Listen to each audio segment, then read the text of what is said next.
अस्सलाम वालेकुम पाकिस्तानियों, welcome back to the series of weekly analysis of Pakistan stock exchange. उम्मीद करता हूँ पिछले वीक के एनालिसिस से आपने फ़ायदा उठाया होगा, उन पेयर्स को, उन एनालिसिस को, उन डायरेक्शंस को आपने कैच किया होगा और वहाँ से अच्छा प्रॉफिट बनाया होगा। तो इस वीक में हमारे पास कौन कौन सी अपॉर्चुनिटीज़ अवेलेबल हैं, चलिए चलते हैं चार्ट की तरफ। तो गैस स्टार्ट करते हैं KSE 100 से। KSE 100 आपको पता है कि काफ़ी टाइम से अप ट्रेंड में चल रहा है और अभी इसमें कुछ टाइम के बाद एक छोटा सा रिट्रेसमेंट और ये पुल बैक बनने के बाद अब दोबारा कप एंड हैंडल की शेप बना रहा है यहाँ पे। और यहाँ पे कप एंड हैंडल की शेप जब बनती है तो आपको पता होता है कि ये ट्रेंड कंटिन्यूएशन की निशानी होती है। तो यहाँ पे आपको इसमें अपसाइड मूव ही एक्सपेक्ट करनी चाहिए। मार्केट आने वाले वीक में आपको ऊपर जाती हुई मिलने के चांस ज़्यादा हैं। उसके बाद OGDC को अगर देखें तो ये भी काफ़ी टाइम से एक बहुत स्लो पेस के साथ, स्लो मोमेंटम के साथ एक अप ट्रेंड की डायरेक्शन में चल रहा है और ये अप ट्रेंड अभी इसका ख़त्म होता हुआ नज़र नहीं आ रहा। ये अभी फर्दर अप साइड पे ही जाएगा। अगर हम मार्क करें इसकी प्रोजेक्शन को तो एक ये छोटा सा पुल बैक आने के बाद यहाँ पे हमें फिर से ये ऊपर जाता हुआ दिखाई देगा आने वाले दिनों में। उसके बाद ATRL की बात कर लें, अगर ATRL भी आपको पता है काफ़ी टाइम से डाउन ट्रेंड में चल रहा है। ये इस एरिया से चलता हुआ अपने एक सपोर्ट पॉइंट पे पहुंचा हुआ है। तो ये सपोर्ट पॉइंट मेंटेन रहेगा या नहीं रहेगा, तो इसमें अगर हम देखें तो एक गैप भी मौजूद है। ओवरऑल हमें ये पिक्चर वीक नज़र आ रही है। इसमें फर्दर भी मार्केट डाउन साइड पे जाने के चांसेस हैं। एक छोटा पुल बैक आने के बाद मार्केट यहाँ मूव कर सकती है, तो इसमें बाय की कतन कोई रीज़न नहीं बनती। ATRL में भी आप सेल साइड पे ही देखेंगे। POL को देखें तो POL एक अच्छे ट्रेंड में चल रहा है, अप ट्रेंड में चल रहा है, लेकिन मोमेंटम बहुत कम है। आप इसमें भी बाइंग अपॉर्चुनिटी ही देखिएगा, इसमें भी सेल का कोई ऑप्शन नहीं है। यहाँ पे अगर आप इसको प्रोजेक्ट करें यहाँ तक एक पुल बैक का इंतज़ार कर सकते हैं आप, उसके बाद ये बाय साइड पे आपको जाता हुआ मिलेगा। PSO को देखें, PSO पूरे पिछले 2 वीक से वीकनेस दिखा रहा है, वीक से वीक होता चला जा रहा है। दरमियान में एक गैप आया था लेकिन वो टेम्परेरी सपोर्ट तो दी उसने मार्केट को, लेकिन अल्टीमेटली मार्केट उसको ब्रेक करके नीचे चली गई। तो अभी फर्दर ये डाउन ट्रेंड मार्केट में कंटिन्यू रहने के ही चांसेस हैं। यहाँ पे ये वाली मूवमेंट हमें देखने को मिल सकती है। तो ओवरऑल PSO में बाइंग की कोई रीज़न नहीं है, कोई लॉजिक नहीं है। आप इसको सेल साइड पे देखें तो ज़्यादा बेहतर रहेगा। PPL भी उसी तरह से मूव कर रहा है, एक अपनी सपोर्ट ब्रेक करके नीचे आ चुका है। तो अब ये इसकी ट्रेंड की जो डायरेक्शन है वो कंटिन्यू रहेगी। एक पुल बैक यहाँ तक आपको मिल सकता है, उसके बाद आप फर्दर इसको डाउन साइड पे ही जाता हुआ देखेंगे। बाइंग की इसमें भी कोई रीज़न मौजूद नहीं है। हब कंपनी को देखें तो ये बहुत मोमेंटम के साथ, बहुत स्पीड के साथ, एग्रेशन के साथ डाउन ट्रेंड में चल रही है और ये डाउन ट्रेंड अभी रुकता हुआ नज़र नहीं आ रहा। यहाँ पे कुछ वॉल्यूम आया तो है मार्केट में, लेकिन ये इतना वॉल्यूम मार्केट को रोक नहीं पाएगा।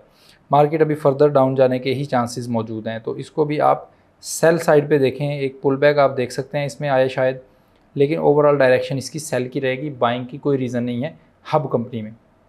उसके बाद बैंक सेक्टर में देखें, कमर्शियल बैंक्स में तो लास्ट 2 वीक से मीज़ान बैंक स्ट्रॉन्ग हो रहा है और अभी ये स्ट्रेंथ कंटिन्यू रहने के चांसेस मौजूद हैं। तो मीज़ान बैंक को अगर आप देखें तो यहाँ से इस पॉइंट से आपको ये बाइंग ऑप्शन मिल सकती है। ये एरिया बाइंग का बनता है 227 का। इस एरिया से आपको बाइंग की अपॉर्चुनिटी मिल सकती है मीज़ान बैंक में। फैसल बैंक को देखें तो ये कुछ कंसोलिडेशन की शक्ल बना रहा है पिछले काफ़ी हफ्तों से, बल्कि महीनों से। ये कोई ख़ास मूवमेंट नहीं दे रहा, ना स्ट्रॉन्ग हो रहा है ना वीक हो रहा है। तो इसमें अभी फ़िल वक्त कोई चांसेस नहीं है, कोई ऑप्शन नहीं है। जब तक मार्केट अपना ये वाला रेजिस्टेंस पॉइंट और ये वाला सपोर्ट पॉइंट मार्केट ब्रेक नहीं करती, उस वक्त तक मार्केट में कोई भी ऑप्शन नहीं है, ये कंसोलिडेशन में है। MCB को देखें तो ये एक अप ट्रेंड की शक्ल दिखा रहा है, मार्केट में स्ट्रेंथ नज़र आ रही है और ये स्ट्रेंथ अभी कंटिन्यू रहने के चांस कम लग रहे हैं। ये स्ट्रेंथ हो सकता है कि ख़त्म हो जाए, मार्केट में वीकनेस आती हुई नज़र आ रही है। यहाँ तक मैक्सिमम मार्केट ऊपर जाके फिर गिरने के चांसेस मौजूद हैं। तो आप अगर बाइंग में हैं तो बाइंग से निकल जाएं, सेल साइड पे इसको देखने की कोशिश करें तो वो आपके लिए ज़्यादा फेवरेबल रहेगी। सीमेंट सेक्टर में पायनियर सीमेंट को देखें तो ये एक ट्रेंड की शक्ल दिखा रहा है, अच्छा ट्रेंड बन रहा है और अपना प्रीवियस रेजिस्टेंस और सपोर्ट लेवल भी ब्रेक कर चुका है। लेकिन यहाँ पे हमें टेम्परेरी एक छोटी सी वीकनेस नज़र आ रही है, जो इस वीकनेस में मार्केट को थोड़ा सा नीचे पुल बैक के लिए ले जा सकती है। अल्टीमेटली डायरेक्शन मार्केट की अप साइड पे ही है पायनियर सीमेंट के केस में। कोहाट सीमेंट को देखें तो कोहाट सीमेंट भी एक बड़े गैप के बाद, थोड़ी सी रिट्रेसमेंट लेने के बाद अब दोबारा से अपने ट्रेंड में जा रहा है। तो ये ट्रेंड में इसमें वीकनेस ही नज़र आ रही है। इसमें ऊपर जाने की पावर बहुत कम है। मार्केट के चांस ज़्यादा हैं कि नीचे जाएगी ये। तो ओवरऑल इसमें पिक्चर अगर हम प्रोजेक्ट करें तो कुछ इस तरह से बनेगी। कोहार्ट सीमेंट को भी सेल साइड पे देखने की कोशिश करें, बाइंग की इसमें अभी रीज़न मौजूद नहीं है। नो डाउट पिछले कुछ दिनों से स्ट्रॉन्ग हो रहा है, लेकिन ये स्ट्रेंथ जो है वो ख़त्म होती हुई नज़र आ रही है, ये ज़्यादा लंबी नहीं चलने वाली स्ट्रेंथ। उसके बाद डीजी सीमेंट की बात करें, डीजी सीमेंट ऑलरेडी एक डाउन ट्रेंड में चल रहा है और ये ट्रेंड अभी ख़त्म नहीं हुआ, अभी ये ट्रेंड अपने मोमेंटम के साथ कंटिन्यू है। आपको इसमें सेल ही देखना है, इसमें भी बाइंग की कोई रीज़न नहीं है। यहाँ तक एक छोटा सा पुल बैक आ सकता है, उसके बाद आप इसको लंबा सेल साइड पे देख सकते हैं, क्योंकि अपनी ये प्रीवियस सपोर्ट ब्रेक कर चुका है। तो इसलिए यहाँ पे आपको बाइंग नहीं सेलिंग ही देखनी है। टेक सेक्टर में एवीएन को देखें, एवीएन ने भी अपनी एक बहुत अच्छी सपोर्ट यहाँ पे जो काफ़ी अरसे से मार्केट में होल्ड कर रही थी वो ब्रेक करके नीचे क्लोजिंग दे दी हुई है। तो मार्केट में इंडिकेशन यही नज़र आ रहा है कि मार्केट अभी फर्दर वीक जाएगी। आप एक पुल बैक यहाँ पे देख सकते हैं, उसके बाद मार्केट को लंबा डाउन ट्रेंड में जाने का आप उम्मीद लगा सकते हैं एवीएन के केस में। SYS को देखें तो ये भी वीकनेस ही दिखा रही है, आहिस्ता आहिस्ता करके लो मोमेंटम के साथ मार्केट मूव कर रही है और ये अभी ट्रेंड कंटिन्यू होने के चांसेस मौजूद हैं। अभी ट्रेंड ख़त्म होने की कोई इंडिकेशन नज़र नहीं आ रही। तो आप यहाँ पे इजीली इसको सेल साइड पे देख सकते हैं। यहाँ पे आपका टारगेट जोन बनता है 377 तक का, तो ये एक अच्छी मूव होगी अगर आप सेल साइड पे इसको देखते हैं।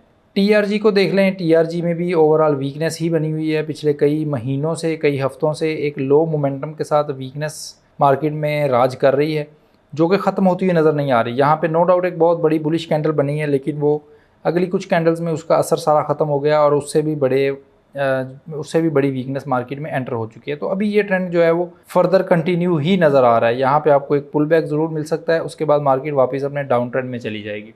तो TRG में भी बाइंग नहीं बनती कोई भी। सेल्फ केयर और फूड की कैटेगरी में देखें, यूनिटी भी पिछले 2 वीक से वीक होता चला जा रहा है। यहाँ पे भी हमें ओवरऑल वीकनेस ही नज़र आ रही है, बाइंग की रीज़न मौजूद नहीं है। आप इसको भी सेल साइड पे देखें, एक छोटा सा पुल बैक ज़रूर मिल सकता है आपको, लेकिन लॉन्ग टर्म में, लॉन्गर रन में मार्केट की डायरेक्शन डाउनवर्ड है। सेल साइड पे ही देखें, बाइंग की रीज़न नहीं है इस मार्केट में।